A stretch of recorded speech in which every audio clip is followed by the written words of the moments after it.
देश विदेश की सच्ची खबर सच के साथ। आप देख रहे हैं नेशनल इंडिया न्यूज।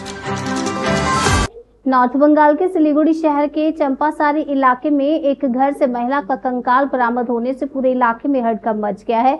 घटना को लेकर स्थानीय लोगों में उत्सुकता है। बताया जा रहा है कि इस मामले में सिक्किम पुलिस के पास गुमशुदगी की रिपोर्ट पहले ही दर्ज कराई गई थी। जिस घर से कंकाल मिला है वहां एक महिला अपने दूसरे पति के साथ रहती थी, लेकिन दोनों को करीब 1 साल से किसी ने नहीं देखा था। इससे पहले सिक्किम पुलिस ने यहां छापेमारी की थी और आज फिर पुलिस ने ताला तोड़कर घर के अंदर तलाशी ली। अंदर से कंकाल बरामद हुआ है, जिसे देखकर पुलिस ने अंदेशा जताया है कि महिला का ही कंकाल हो सकता है। मौके पर फोरेंसिक टीम और एम्बुलेंस पहुंच गई और अब पूरे मामले की गहनता से जांच जारी है। के थियो घटना के थियो बताइदिनुस् न। घटना त के थिएन, जस्ट अब उहाँको वर्क प्लेसबाट मिसिङ हुनुभएको थियो। अन्त त्यस्तै हुँदाखेरि चाहिँ हामी इन्भेस्टिगेसन चल्दै थियो। त्यसको आधारमा चाहिँ डिपार्टमेन्टको मान्छेहरूसँग र पुलिस डिपार्टमेन्टको मान्छेहरूसँग यहाँ आएको थियो। कति दिनको घटना यो भएको हो? यो एफआइआर लज जिडी लज भएको तकरिबन 6 मन्थ्स भइसकेको थियो।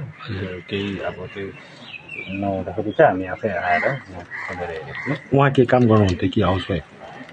हजुर, उहाँ गभर्मेन्ट इम्प्लोइ हुनुहुन्थ्यो। अच्छा, कुन स्कुलमा? उता सिक्किम मङ्गले सिन्सुताङ जिएचएस साउथ सिक्किम। अच्छा, 6 महिना भइसक्यो हराएको, अहिलेसम्म कुनै सुइको पाएको थिएन। आज हामीले त्यो अब के भन्छ भर्बल इन्भेस्टिगेसनहरूदेखि लिएर के इन्भेस्टिगेसनहरू चलिरहेको थियो। त्यहाँदेखि यता चाहिँ अब हामीले यहाँ आएर हेर्नु चाहिँ अब बाध्य पऱ्यो। के नाम थियो उहाँको? पसङडोमा शेर्पा।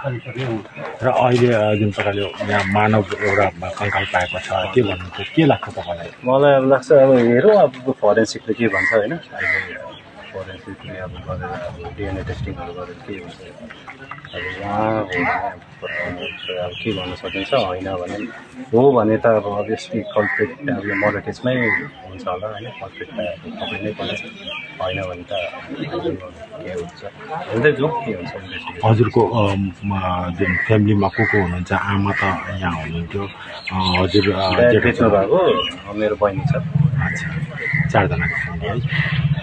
आमा हराएको 6 महिना बितेपछि आज जुन यहाँनिर मानव कङ्काल भनेर जुन अनुमान गरिएको छ होइन, हजुरलाई के लाग्छ? म यसमा केही दिन सक्दिनँ अहिले। मेरो अब लेट्स सी के हुन्छ। हजुरको नाम? मेरो अशोक लिम्बू।